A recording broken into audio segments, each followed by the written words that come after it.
You're watching the 643 DP podcast with Derek and Patrick. For the 643. The stream is about to begin. For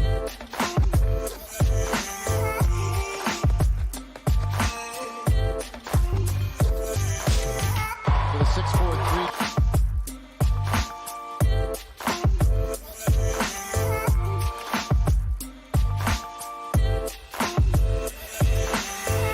For the 643.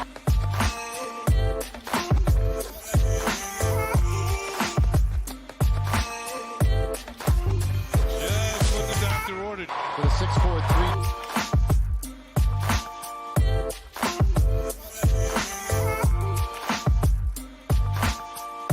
For the 643. Get your questions ready.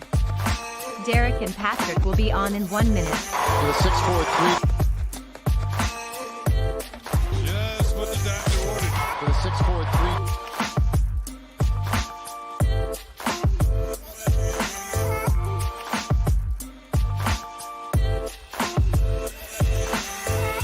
For the 643. For the 643. The stream will begin in 30 seconds. For the 643.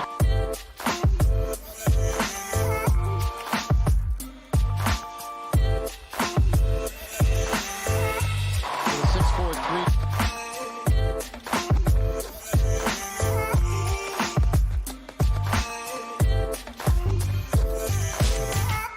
Just what the doctor ordered. This is the 643 DP podcast with Derek and For the Patrick. 643. The show is about to begin. What's going on, everybody? Welcome back to the 643 DP podcast. I'm your host, Patrick Hennessy, joined by the man, Derek Lewandowski, MYY Recaps. How are we doing, Derek? I'm doing good. How you doing? I can't complain. I mean, honestly, like, usually the past couple weeks or so, all we could do is complain. I'm going to try my best to be, like, the beacon of positivity tonight. Because one person said last night, they're like, Pat, you've been so negative about this team lately. I'm trying my best out here, okay? Good win, coming off a fresh win. But, Derek, how's life in general? Solid? So I can't complain, man. We got a hurricane coming through tomorrow, so technically this could be the last day of my life. So this is not true. That's just not true. No, it's honestly it's probably going to cause me to lose power. So I'm hoping that I don't get power loss, because then I can't do any baseball stuff for however long it's out. So I mean, I'm kind of worried about that. Well, that sucks. Listen, but before we get into anything tonight, shout out to everybody currently in chat. Let's take a 10-roll call. Who do we have? We have Jesus, Kylie. We got Luke, Jesse Dominguez, Antonio, RTV. Who else? We got Alex, Cameron, Brendan. We got Cameron. I think I already said Cameron. Lori, Majestical Chicken. We got Let's Go. That's quite the quality name. I'm sure I missed a bunch of people, but thank you all for stopping by. Derek, we have another 10 o'clock start time tonight. How do you feel about the 10 o'clock start times? Because I'm in love with them. I hate them because I'm old and I get tired at like 11 o'clock. When we're not doing a night game, a 10 o'clock night game, I usually go to bed right after the Yankee game, right after my post-game recap. So that's like 11 o'clock. And then I get up at 6:30. I'm awake, take the dogs out, get started on my podcast stuff before work. But when it's a night game like this, that's one of the reasons I rolled out the morning after show instead of doing the late, because I just can't stay up and do a live stream after the game. By the time the game is over, I'm literally like I'm the complete opposite. Like, literally, I peak in life around like between 2 and 5 a.m. That's like my peak time as far as like energy goes. Bro, when I hop on here for like the pre-games for like the weekend games, it's like 12 p.m. I actually want to put like a fork through my eyes. But before we get into anything, I guess we could take a look at tonight's lineup and pitching matchups. Looking at today's lineup, it's pretty similar to yesterday, except for, I believe, just one difference. You got DJ at second. You got Judge in there in the 2 spot. Gary 3, Stanton 4, Voit 5, Torres 6. Got Glaber back in there. Urshela 7. Got Gardner back in there as well. So there's 2 differences. Gardner in that 8 hole and Tim Castro in the left batting 9. With Nick Nelson on the mound because Domingo Germán apparently emergency root canal this morning. Have you ever had a root canal? To see that. No, I have not. So it's awful.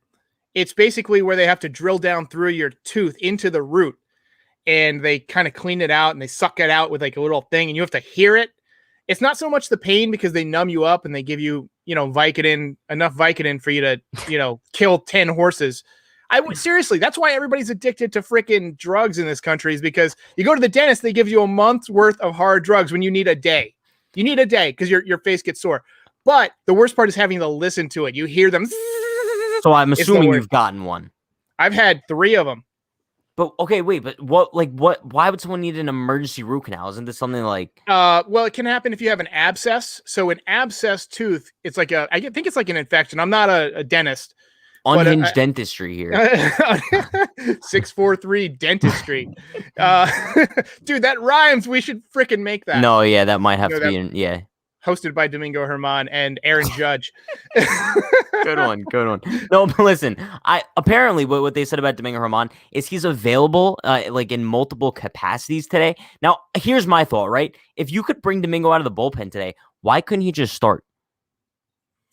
Well, the dentist appointment might have been shortly before the game, and he might have Novocaine wearing off or something. I don't know. Like my mind is just a little bit blown behind like this whole scenario here. Like if someone told me when I woke up this morning, hey Pat, like Domingo Herman's not going to be starting today because of an emergency root canal, I probably would have been like, yeah, like I'm not even surprised at this point. This is just like typical Yankee stuff. Dude, I had to pitch the day after I had 4 wisdom teeth removed. I'm not sure if you know how intensive that is, but they actually like drill into your jaw and remove them. And my face swole up like really, really bad. And I had a game for my wood bat league the next night, and I had to pitch in it. And then I had to get on a plane after that and fly to Wichita, Kansas for the Semi-Pro World Series, where it was 112 degrees. And my roommate was this like ghetto kid who stole like all my Vicodin. And so, Derek, what? I've got an exciting life story.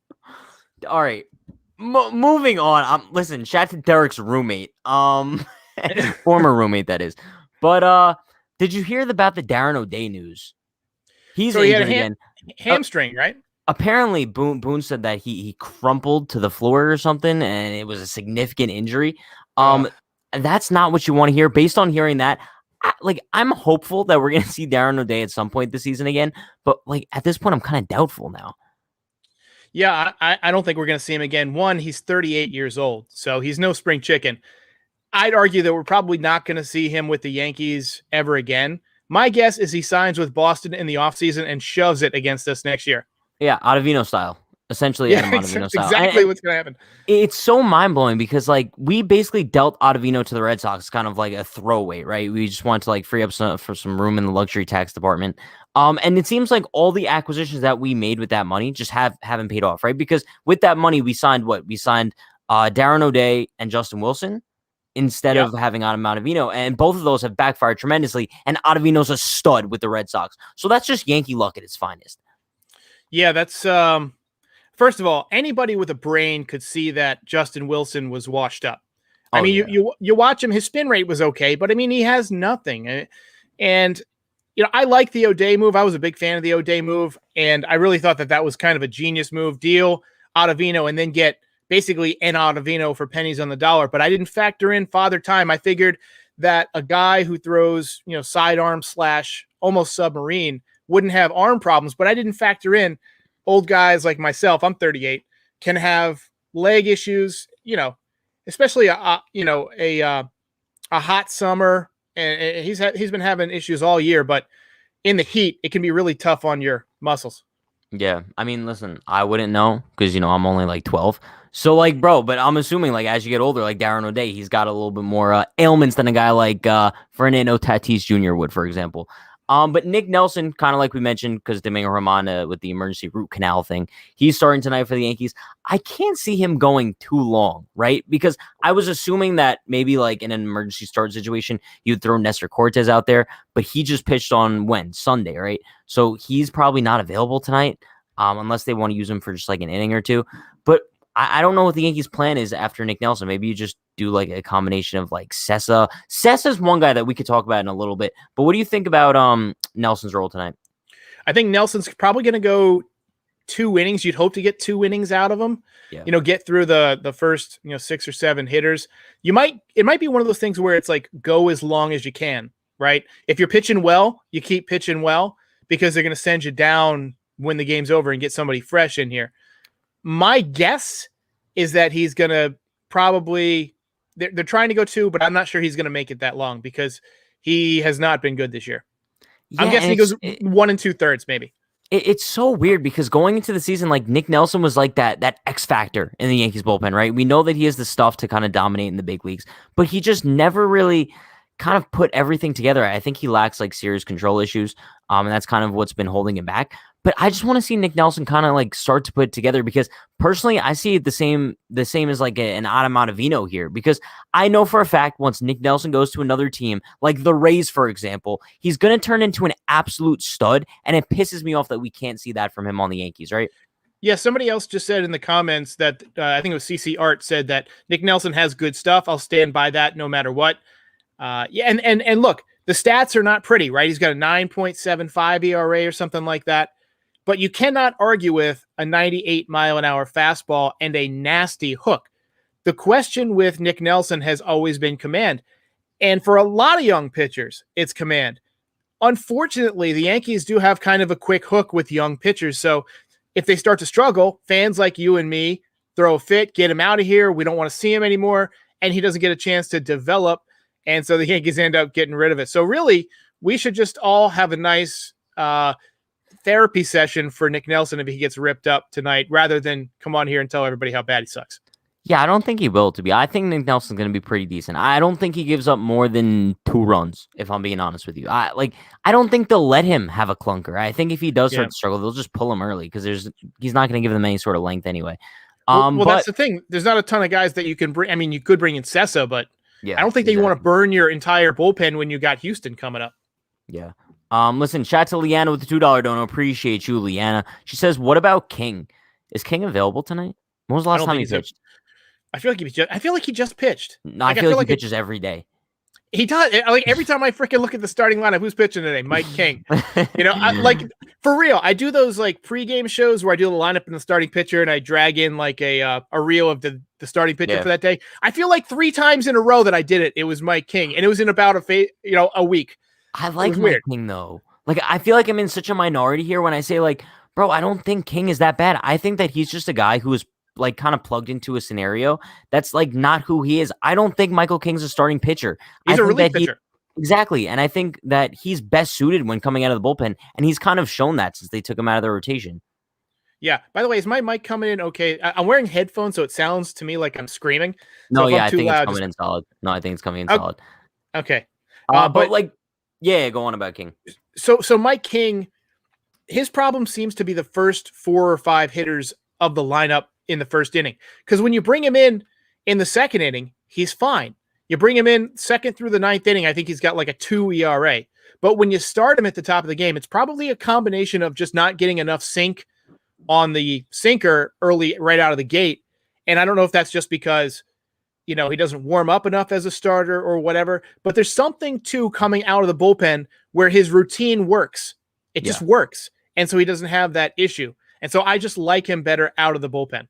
Yeah, no, I agree 1,000%. And another guy, like I mentioned before, that I want to touch on, I love Luis Sessa. Now, I don't know like what this dude has to do to kind of earn himself some more like high leverage spots, but I kind of get tired of the Yankees like only using Luis Sessa as like their mop-up guy and the guy who they're going to throw in there in like a 15-run game, whether they're winning or losing.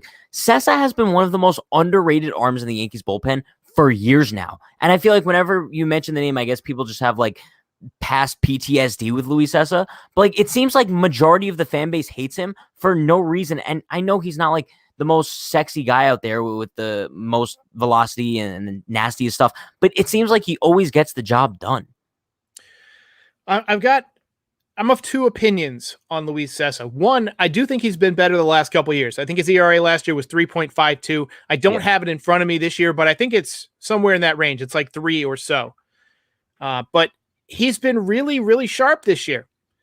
However, he hasn't really done it in big spots, so I'm nervous about putting him in there in a big opportunity, though. That's what I mean, though. Like, if somebody comes in a big spot, like, you've got to feed him in there at some point, but he's kind of been pigeonholed for so long, like you said, in this mop-up role that he really hasn't gotten that chance. I'm sure he's been in there one or two times to close it out in a game, and I'd be interested in seeing what those numbers are. But I agree with you. He's got good stuff. He's got a upper 90s fastball, and he's got a good, sharp breaking ball, and he's always around the plate. He's not a guy who walks a ton of guys, but he does give up home runs. So I think that's something the Yankees are wary of. I guess. I mean, I just kind of look at it and listen, I love Lucas Luetge, right? But I feel like he gets opportunities in high leverage spots 10 times more than a guy like Luis Cessa ever has. Even Wandy Peralta, when they first acquired him, they were using Wandy in high leverage spots in like game 2 as a New York Yankee. So I don't know. I just like to see him get a little bit more credit where credit's due. But Derek, next week is the All-Star game, Futures game, whatever. Did we talk about Dominguez and how he's kind of making his Futures debut? I think we touched on it a little bit last week. It had just been announced. Yeah. So what's your prediction? What do you think he's going to do? I think we talked about this last week, and I'm sticking by my prediction here. I think he goes yard. Like, I think it's just one of those things where it's like, I'm not like completely expecting it to happen. I know for a fact it's going to happen. Like, I'm like full Pat Stradamus here. I know Jason Dominguez is going yard on Sunday. I stick with me for a second because this is kind of a long denouement, but Michael Kay has this thing where he says you don't get great by accident. You don't get the name Godzilla like Hideki Matsui did and get your picture on an airplane by accident. You have to do great things in great moments. If Jason Dominguez is to be great, this could be the first chapter written or the second chapter following the, his signing and the all that. The first chapter written in a professional career that may very well end up in the Hall of Fame if his career goes as we think. But I'm not counting on him to hit a home run. He's only got 2 hits in the minors. Honestly, I think he's going to walk. He's walked 6 times. It seems to be what he's doing. I don't think somebody wants to give up a home run to the Martian in the future game. You don't get the nickname the Martian by not being great in great moments. So let's hope he lives up to his name, but I think he's going to walk. Listen, I'm excited for it regardless. Like, I think it's just kind of like out of All-Star Weekend, I don't want to say that's the thing I'm looking forward to the most, but it's definitely up there on my list simply because, like, we're looking at the Yankees that are in the All-Star game. The Yankees only have 1 starter. And then the other guys who are in there, I believe it's Chapman and Cole, 2 guys who have been struggling as of late, so I'm not too keen on seeing them in there. But also the home run derby is pretty fascinating. I'm pretty sure they announced all the contestants here. I'm going to try to remember them off the top of my head.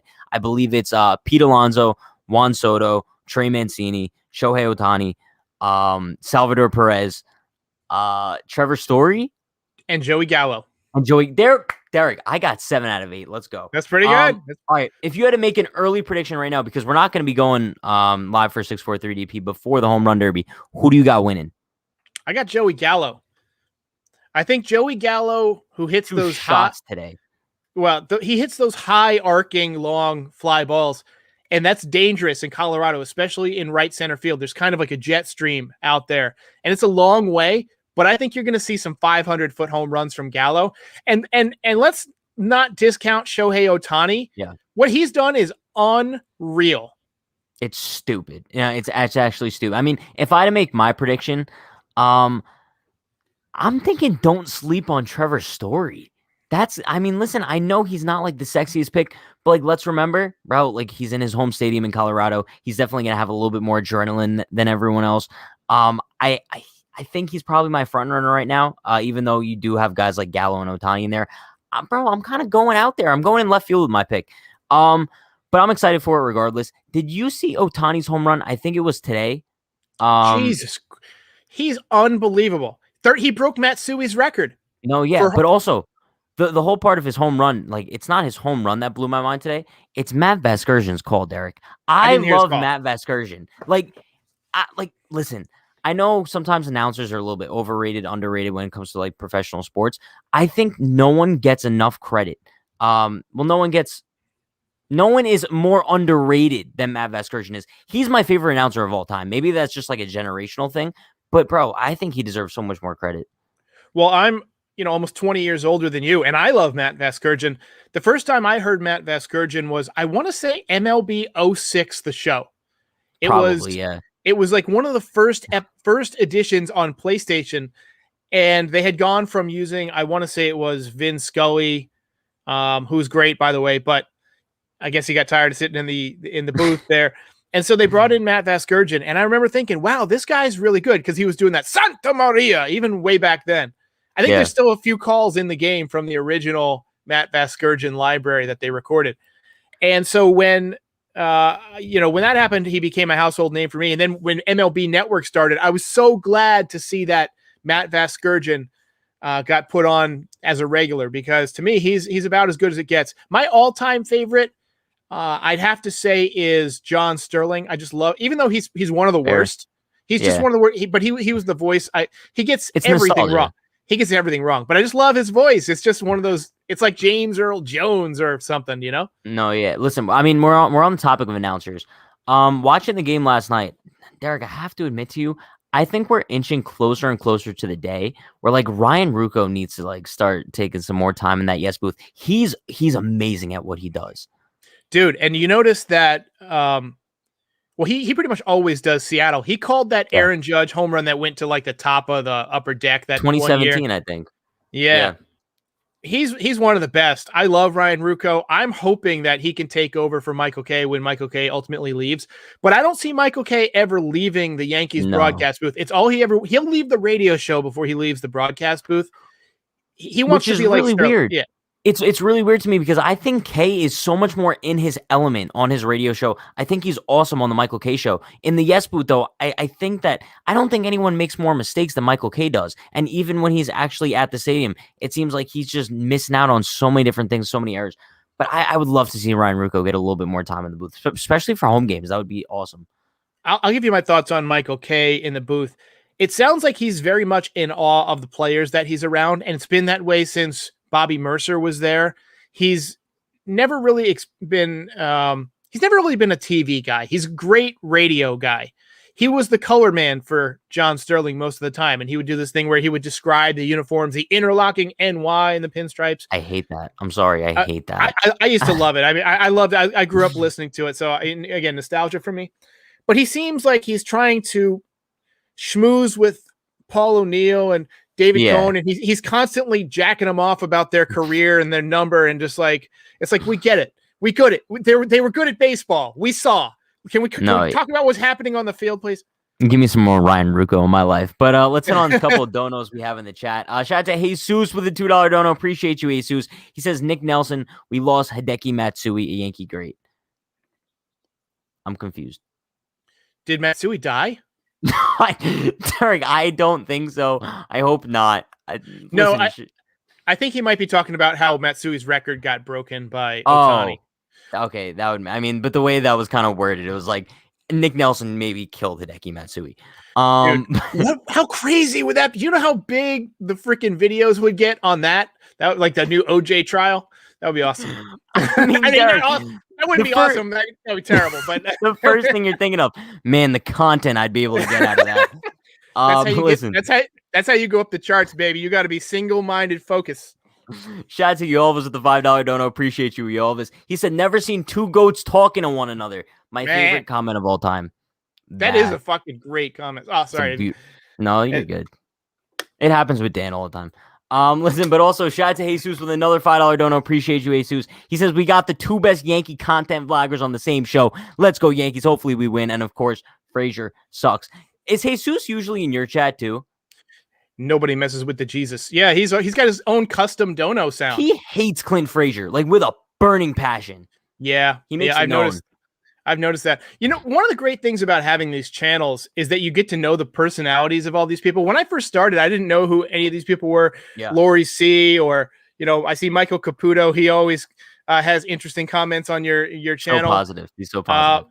And then, Yo Elvis is great. I'm scrolling through the chat because we have a lot of the same people. Obviously, THG, great mod. And greatest mod in the world, by the way. I just kind of threw modding onto him. And he's just run with it. And now he's doing like 2 of the top 5 Yankees channels, and he's just crushing it. He's a legend. By the way, you should send him some Unhinged merch. I sent him some NYY Recaps merch, and I'm going to send him some more. No, bro, THG, if you're in here, mod of the century, bro. I want to pull up this comment here. Christopher says, Ruocco took over for Sterling in 2019 when John was sick. I totally forgot about that. But Ruocco killed it in that position too. I think maybe what they'll probably do is I'm assuming like Sterling's going to be leaving before K does. So they might have Ruocco kind of take over for Sterling once he leaves, and then eventually move him up to the yes booth once K leaves. But we're kind of talking about the yes booth here, Derek. Did you hear like the Spanish broadcast coinciding with the regular yes broadcast last night? So I was watching, but I had the volume down because I was watching in bed. My wife was sleeping next to me. And so I kind of had the volume low, but I could hear like two people talking at the same time. And I audibly said, "What the hell is going on?" And my wife was like, "What?" And I was just like, "Sorry, I was talking to the TV, honey." But yeah, that was weird. And so I actually muted it, and I put on a Quentin Tarantino movie on my phone and listened to that while the game was on. Bro, I don't know about you, but I feel like this happens way too often with yes. I feel like there's like so many like of these technical difficulties for $1 billion company. I don't know who their production team is, but whoever it is, like someone needs to hold. Maybe they hold the same amount of accountability as like the Yankees in the clubhouse do. It's like no one's held accountable for anything. It's like, listen, the Spanish broadcast coincides with the English one for the entire first inning. That's okay. No one takes any sort of accountability for it. So do you do this from like a college dorm room or something like that? Or do I? Yeah, I do it in my bedroom. Your bed. So Yeah. What kind of internet connection do you have? Solid. Wait, like the company? Yeah, like is it like a wired connection or do you have? Yeah, like I have an Ethernet cable going from my computer to the router. Yeah, so that's what I've got to do. Like, there's all sorts of technical issues that come along with this type of thing.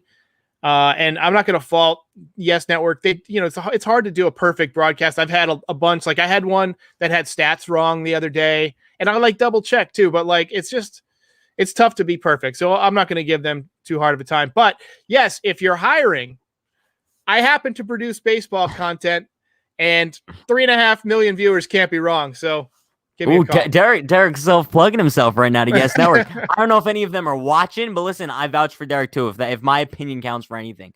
But yeah, bro, that Ethernet connection is the way to go. But then again, like I have so many technical difficulties too. Like sometimes I'll just pop on and my camera will just keep cutting out, but like the chat could still hear me even though they can't see me. I'm just like, bro, what are we doing? I'll just start screaming like out of nowhere and they can't see me, but they can hear me. Yeah, like not so family fun. A few times. Pat, you don't have good internet. Don't try that. Yeah, that's my number one guy right there. Does your stream ever get interrupted? Like, do you ever cut out? I don't think so. I don't think so. That's what I need. I need to get a wired internet connect. So I ordered this thing. I have a friend who's like a computer networking person, and they told me to get this plug that you plug into the wall, and then you plug in one by your computer, and they both connect to like one connects to the router, and the other connects to your computer with a wire. And he said that way you can get like gigabyte Ethernet or whatever over the power. And so I ordered one of those and I'm going to try that out this weekend. It's supposed to be here Saturday, but if that doesn't work, I'm going to have a company come over and put a hard line in this room because I got to get fast. If I'm going to be streaming, I've got to have fast internet. No, yeah, it takes up so much internet to do that. But Derek, kind of going back to today's game, the Yankees, like we mentioned before, they're going up against, I'm going to try not to butcher this, Yusei Kikuchi. He's actually having a pretty solid season if you kind of look at the numbers. He's 6-3, 3.18 ERA. If you look at his last start, it was against the Blue Jays on July 1st. He went 7 innings, only give up 1 earned run, and that's a pretty good lineup in the Blue Jays. So what are you expecting the Yankees to do off of him tonight? He's a tough left-hander. I'm worried they used it all up last night. I'm not going to lie. I would love to say that I think the Yankees are going to come out and stay hot, and I hope they do. But the pessimist in me has seen it too many times this year where you've, had a good couple of games, built some momentum, and then you run up against somebody that you haven't seen in a while, and the offense goes to sleep, and you start Nick Nelson tonight, who might get roughed up. Yeah. If Nick Nelson comes in and walks the ballpark to load the bases in the first inning with nobody out, I'm not going to be surprised because it's happened before. And if the Yankees get 2 hits in 8 innings off of Kikuchi, you say Kikuchi, I say Kikuchi. I think that's how we say it. If that happens, it's just going to be same old for this team. I'm hoping that somebody will run into one. I'm hoping Judge or Sanchez or somebody will run into like a 2 or 3 run home run early and, maybe give Nelson some breathing room. I'll tell you what, I'm going to be sick to my stomach if we see like Kikuchi pitch pretty well and then Nick Nelson like absolutely just performs like garbage in the first or second inning, and then we see like Domingo Germán warming up in the bullpen. I would actually be nauseous to the point where I might vomit on live for the post game, simply because you're telling me like if you could bring Domingo in like the second or third inning, you can't have him start the game and just kind of avoid this catastrophe before it happens. So it's like, I don't know. You think we're going to see Domingo at all tonight? No, I think Probably that's not. somebody said gamesmanship. I think that's a correct analysis. I know that when I have a root canal, I feel very loopy and you can't eat for a while. So he probably didn't have dinner. He's probably not going to be feeling strong. I just don't think we're going to see him. Fair enough. Fair enough. But listen, shout out to Jesus with the $5 dono. Appreciate you, Jesus. He says, I'm off, about to eat dinner and get ready for the game. See you in the post game. Derek, see you tomorrow morning. Let's go, Yankees. Don't mess with the Jesus. Bro, Jesus is a legend. Appreciate you so much, Jesus. Yeah, I kind of doubt we're going to see Domingo either. I think it's another one of those cases where it's like, remember earlier on in the season when Judge was dealing with something and they're like, well, he might be available off the bench. They do that all the time, but they're never truly available off of the bench anywhere. They're never coming in the game. So if you guys are thinking you're going to see Domingo Germán tonight, it's not going to happen. Bro, watch him come in like the second inning now. Listen, shout out to you, Elvis, the $5 dono. Appreciate you, Elvis. He says, dude, you're crushing it tonight. I try my best. Wow. And bring in Adam Eaton. I saw people bringing this up, especially in the YouTube comment section. Oh, bring in Adam Eaton. Bro, that might be the stupidest thing ever, because if you're DFAing Gardner just to bring in Adam Eaton, there's literally no point in doing that. You're replacing Brett Gardner with Brett Gardner, essentially. That's exactly what you're doing. Look, I haven't seen Adam Eaton play in a couple of years, except for when he plays against the Yankees. And he hasn't been impressive to me since he was with the Nationals. So, yeah, I just don't want him. Yeah, no, if I'm DFAing Gardner, I'd rather get somebody good. Exactly. If I'm DFAing Gardner, I'm either A, trading for like a Joey Gallo, or B, I'm calling up Trey Amberkey or Hoy-John Park, who hashtag free Amberkey, hashtag free Park in the chat, because they need to be called up. Like, it's actually sickening at this point. But I appreciate you, Elvis, with the $5 dono. Derek, we're kind of talking about those two guys right now. Truly, like deep down in your heart, do you think we see either of them at any point this season? Yes or no? I think we're one injury away from seeing one of them. Like if somebody has a serious injury, like if Judge gets hurt or something like that, Knock on wood. Right. Double knocking here. If if Gardner gets hurt, you might see somebody, might see Park come up, because if Gardner gets hurt, then Odor is your only lefty at this point. Wade Gardner just doesn't got get hurt though. He just doesn't. Like no matter what happens, Gardner could tear his ACL, he'll still be playing. I think they sent down Tyler Wade so that he could play center field for a few weeks. Would not surprise me, because he was doing a nice job in center field, and I think they want to get a look at him in center. I mean, it's just a hypothesis. They want to see if he can play center field and how he's swinging the bat. If he goes down there and rakes and he plays a nice center field, I could see him coming back up and being your center fielder. Yeah, I think they did him kind of dirty. It was a little bit weird what they did to Tyler Wade, because personally, like the Tim LeCastro acquisition, it still doesn't really make that much sense to me. I understand, bro. He's very fast. He's one of the fastest players in the league. I think second, according to sprint speed. But I mean, I truly think that you already had a guy on the roster in him, in Tyler Wade. I understand he's a lefty. LeCastro's a righty, plays a little bit more positions, a little bit better as well. But I think that there was kind of no point in acquiring Tim LeCastro. If you wanted another outfielder, I think you have better options in AAA. I don't know. Hopefully it makes sense moving forward. But right now, I still don't understand the acquisition of Tim LeCastro. I think they just wanted some speed. I mean, he's basically one of the fastest guys in baseball. And I did notice something. I'm not sure if you saw my morning show this morning, but when he was on first base last night, DJ got pitched differently than he would if Gardner was on first base, or Frazier. You cannot throw in the dirt with LeCastro on first base, because if you hit the dirt, he's going to take second base, and then you've got a runner in scoring position for DJ, and you don't want that. Fair. So I mean, no, it's fair pitch for him sure. different. Yeah. Speaking of Frazier, though, what do you think happens when he comes back? I don't think he's coming back. You don't? I don't think he's coming back. That's a little ominous, Derek. Vertigo, those concussion symptoms, they're not going to play any games with that. The kid's hitting 200. You're not going to come back and stick him right out there in a pennant race, hopefully. And if the Yankees are out of it, you got no reason to put him out there and risk him. I don't think we're going to see Clint Frazier again this year. In the sense of he's not going to be healthy, or the sense of like they're going to leave him in like the minors or something? I just think they're going to be extremely cautious because it's a head injury, with the concussion protocols and things like that. Right now he's having all sorts of tests. We have no idea what those tests are going to reveal. But I think at minimum, you give him a few weeks off to make sure that, the concussion symptoms don't come back. And then you need to ramp him up slowly, very slowly. And by that point, hopefully the Yankees are in a pennant race. And if they're not in a pennant race, then it's like, well, let's just shut him down, be super careful, and do what we do in the offseason or next year. I just, if I'm speculating based on what I've seen before with head injuries, you're not going to see it. He's not going to be back. I feel so bad for Clint. And that's not just because like I love Clint Frazier as a human being, but I just feel so bad like how his career is gone. The one season we think he's actually going to get traded somewhere and maybe like flourish in another organization, that doesn't look like it's going to happen right now because I don't know who's going to trade for a guy who's dealing with vertigo. So I have no idea. I truly hope that he improves. But listen, shout out to Jesus Travels with another $5 dono. Appreciate you, Jesus. Racking them up. Wait, did you make that sound? Like, yeah, on your channel? That's you. The recorded one. Oh no, the recorded one. There's an air horn sound that I downloaded. I was like, wait, because it sounded identical.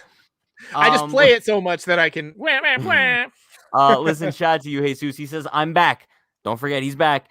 Don't mention Judge. Dan is out there waiting to pounce on anyone who mentions Judge. Be careful. Appreciate the dono, Jesus.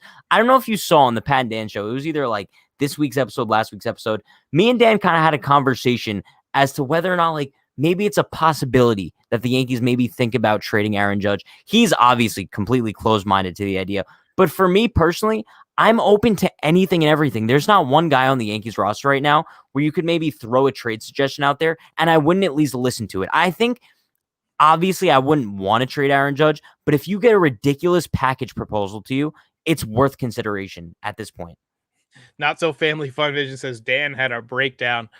So, as a content creator, you know that you have certain videos in your pocket that you can go to. If there's a trade rumor or something, or if you just want to invent a rumor out of your head that, if you really want to do that, you can do that and you'll get views.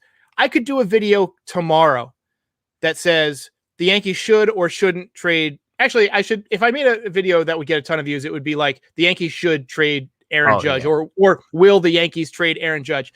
And I guarantee it gets 20,000 views, probably makes me a couple $100. But I don't want to do it. I don't want to cross that bridge. Every time it creeps into my mind that he's turning 31, and would I, if I were running this franchise, responsibly give this guy $200 million? Of course not. And every time that creeps into my head, I have to push it aside. The smart move, let's be objective about this and take off our fan hats for a second. The smart move would be to trade Aaron Judge this deadline and get as much as you can for him. But the Yankees are not going to do that. You're not going to trade somebody that's got his own section in right field and somebody who's as good of a person as Aaron Judge and somebody who sells as many jerseys. And let's be clear. Aaron Judge, I think, is part of the solution to the problem. I'm still not giving him a $200 million check. If he says, I want $200 million, I want $250 million, I'm sorry. Get it from somewhere else. It's going to be like Robinson Cano, where all of Yankee land is heartbroken for a few years, but then he falls off. I don't see Aaron Judge at his size playing to 37 effectively. I think the Yankees should try to extend him this offseason for like a few years through his age 34 season and have the extension kick in at like $32, $33 million, some kind of really big number, so that he says, yes, you cannot sign this guy past age 35. I'm sorry. No, I think it's very fair. And that's why when I kind of say, like, if the Yankees aren't planning on kind of extending him or re-signing him, then maybe you kind of take trade offers. But I kind of disagree with you in the sense of extending him after the season, simply because I hate extensions in general, right? I think that extensions don't make sense. I think if you're going to re-sign a guy, wait until he's actually a free agent. I guess you maybe don't want to compete with every other team. However, I think at the same time, it would be smarter for a guy like Aaron Judge, who you want to see how he performs next season before you do give him an extension. I think it would be a smarter thing to do to kind of wait until he hits free agency. And I think he would kind of hit it if he was asking for too much money. I think he would kind of face a realization that if he's asking for too much, a lot of teams won't be giving that to him because of, like what you said, you don't really see him aging too well as such a massive human being. Just one more point on that, if I can. The reason I still know how long you're planning on going. The game starts in 20 minutes, but the reason that I make a lot of videos where I suggest that the Yankees should really aggressively try and move Giancarlo Stanton. I know about his no trade clause. I know he doesn't want to go certain places. I'm aware of these things, people. I still want them to try and do it. If he says, I want a yacht or I want some custom made dog from Germany, you do it. Whatever it is, like you've got to find a way to get him off the roster, because what I really want is for the Yankees to transition Aaron Judge into a full-time DH in a couple of years. You're also going to have Gary Sanchez. I think he's starting to rake again, but he's not going to be able to catch forever. Would be nice to have him as a DH part of the time, and Giancarlo Stanton just clogs up your DH spot, and he can't play the outfield. So yeah. I think Oakland, I keep saying Oakland. It's on the West Coast. It's not a media circus. He can go there and relax, and Oakland is competitive every year. He could realistically win a World Series MVP with the Oakland A's this year. He could. They're not paying him, though. Well, the Yankees would have to eat a lot of the salary, but they'd have, if you give $10 million of that per year, he becomes a bargain. A $10 million DH, he basically becomes your Nelson Cruz for his next 5 or 6 years. That's something the A's could afford. And you could staple on a good prospect, like a decent prospect, maybe an Anthony Siegler, who's a promising catcher who really hasn't done it in the minor leagues, or somebody of that ilk who has a higher upside. The A's might be willing to do that. It's just a question of, what does Giancarlo want? Maybe he wants a helicopter with his face on it, more bench pressing of supermodels. I don't know what he wants, but give him whatever he wants, as long as it's not a Yankees pinstripe jersey. Yeah, I agree. Listen, I would trade Giancarlo Stanton if the kind of package is right in the Yankees' return. I'll say that much. But kind of going back to tonight's game before we do wrap things up tonight, Derek, what do we think the final score prediction is going to be? Do we think that they pull it out against Kikuchi with Nelson on the mound? I don't know, man.